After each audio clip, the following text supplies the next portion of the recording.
नमस्कार मित्रों, मैं आपका दोस्त, आपका भाई अमित शर्मा। और आज एक ज्वलंत मुद्दे के साथ मैं आपके सामने आया हूँ। एक ऐसा सवाल जो कोई भी मीडिया कर्मी या कोई भी एंकर, कोई भी नेता अरविंद केजरीवाल और उनकी पार्टी और उनकी सरकार से नहीं पूछता। आज मैं वो सवाल आपके सामने रखने के लिए आया हूँ।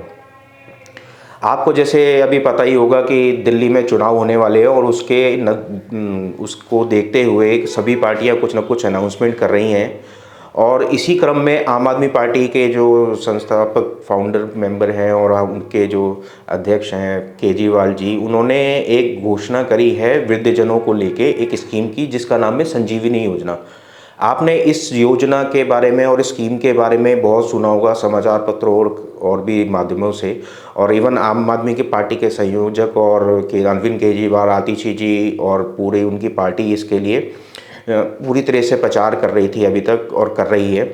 बट एक ज्वलंत सवाल जो है, जो मैं अरविंद केजरीवाल जी और उनकी पार्टी से पूछना चाहूँगा, 10 साल से ज़्यादा हो गए उनकी सरकार को यहाँ पे दिल्ली में, और उन्होंने आज 10 साल बाद इस घोषणा को किया है कि भाई हम सरकार में आएंगे तो हम 60 साल से ऊपर वालों के जो वृद्धजन हैं उनको हम ये स्कीम संजीवनी योजना में वो कहीं पे भी अपना इलाज करवा सकते हैं। मैं सिर्फ एक सवाल पूछना चाहता हूँ और आप भी उनसे ये सवाल पूछिए कि क्या कोई भी जो दिल्ली का वृद्ध व्यक्ति है या कोई भी जो वृद्धजन है या जिसके परिवार में वृद्ध व्यक्ति है, क्या वो चुनावों को देख के बीमार पड़ेगा? क्या वो ये देख के बीमार पड़ेगा कि अरविंद केजरीवाल जी जब दोबारा सत्ता में आएंगे तब मैं बीमार पड़ूं और तब मैं उस स्कीम का लाभ ले पाऊं? क्या 10 सालों से दिल्ली के वृद्धजनों को इस स्कीम का लाभ नहीं मिलना चाहिए था जो आज वो घोषणा कर रहे हैं? और क्या ये घोषणा मात्र ही है? क्योंकि घोषणाएं तो अरविंद केजरीवाल जी बहुत सारी करते हैं, उनकी पार्टी भी करती है, वो भी करते हैं, मगर क्या इन घोषणाओं का लाभ दिल्ली को मिलता है? आज से पहले अगर अरविंद केजरीवाल जी को ये घोषणा अगले चुनाव के लिए करनी चाहिए थी तो प्रधानमंत्री जी ने जो भारत आयुष्मान योजना जो उन्होंने लागू कर रखी है, जिसमें 5 लाख तक का फ्री निःशुल्क इलाज वृद्धजनों को मिल सकता है, वो क्यों नहीं लागू करी आज दिल्ली में? और मैं ये भी बोलूंगा कि आप हॉस्पिटल्स में जाइए, दिल्ली सरकार के हॉस्पिटल्स में जाइए। यहाँ द्वारका में दिल्ली सरकार का जो वो बड़े बड़े बखान करते हैं कि हमने 1700 बेड का हॉस्पिटल खोल दिया है, 1700 बेड का हॉस्पिटल खोल दिया है। आप वहाँ जाके देखिए क्या बुरा हाल है। वहाँ पे लंबी लंबी लाइनें लगी हुई हैं। दवाइयाँ जो डॉक्टर लिखते हैं उसमें से महंगी दवाइयाँ तो मिलती ही नहीं है। वहाँ बैठने वाले जो वितरक हैं जो दवाइयों का वितरण करते हैं वो उसमें से 2 दवाइयाँ जो पैरासीटामोल या सस्ती वस्ती जो दवाइयाँ होती हैं, अन्य सस्ती दवाइयाँ होती हैं, वो पकड़ा देते हैं लोगों को और कहते हैं कि भैया ये बाहर से लेना, हमारे पास अवेलेबल नहीं है। इतनी बुरी समस्या है। वो पूरा हॉस्पिटल भी आज पूरा फंक्शनल नहीं है, सभी डिपार्टमेंट वहाँ पे आज की डेट में फुल्ली फंक्शनल नहीं है, मगर केजरीवाल बखान बड़े करते हैं। मैं वापस आता हूं उसी मुद्दे पे कि क्या दिल्ली के वृद्धजन या अगर मेरे परिवार में कोई वृद्धजन है तो उसका ये हक नहीं होना चाहिए कि उसको फ्री में इलाज मिले या अच्छा इलाज मिले? और जब कोई स्कीम ऑलरेडी पहले लागू है तो आप उसको इंप्लीमेंट कर दीजिए। आपको ऐसी क्या वाहवाही लूटनी है कि आप नई स्कीम ला रहे हैं?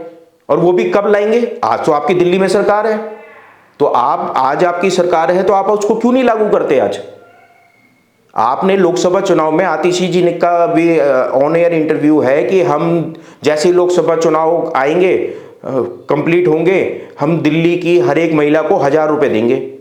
मगर क्या वो 1000 रुपए आज भी मिल रहे हैं?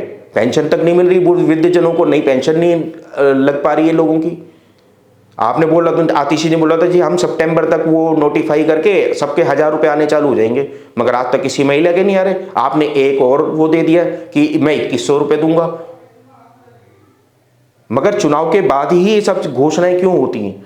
आप 10 साल से चुनाव में थे, आप भी खुद भी तो मुख्यमंत्री थे, तब आपके यहाँ आपको ये विचार नहीं आया? या आप ये विचार सिर्फ चुनावी घोषणाओं तक ही रखते हैं? तो मैं आपको सिर्फ यही कहना चाहता हूं और दिल्ली की जनता को भी यही कहना चाहता हूं कि आप अरविंद केजरीवाल जी से बोलिए कि आपकी सरकार है, अभी तो चुनाव आचार संहिता लागू नहीं हुई, आपकी जो मुख्यमंत्री अब हैं आतिशी जी, उनसे भी कहना चाहता हूं कि आप नोटिफाई करके 1000 रुपए एरियर के साथ आज दिल्ली की जनता को क्यों नहीं दे रहे हैं? बताओ, महिलाओं को दो आप। जब से आपने बोला था कि मैं 1000 रुपए दूंगी, वो कर दूंगी, नोटिफाई करूंगी, तो अब उस एरियर के साथ आप देते क्यों नहीं? अभी तो नहीं हुआ ना कुछ।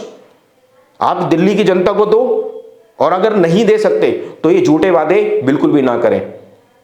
दिल्ली की जनता आपसे पूछना चाहिए कि क्या वृद्धजनों को आज इलाज नहीं चाहिए?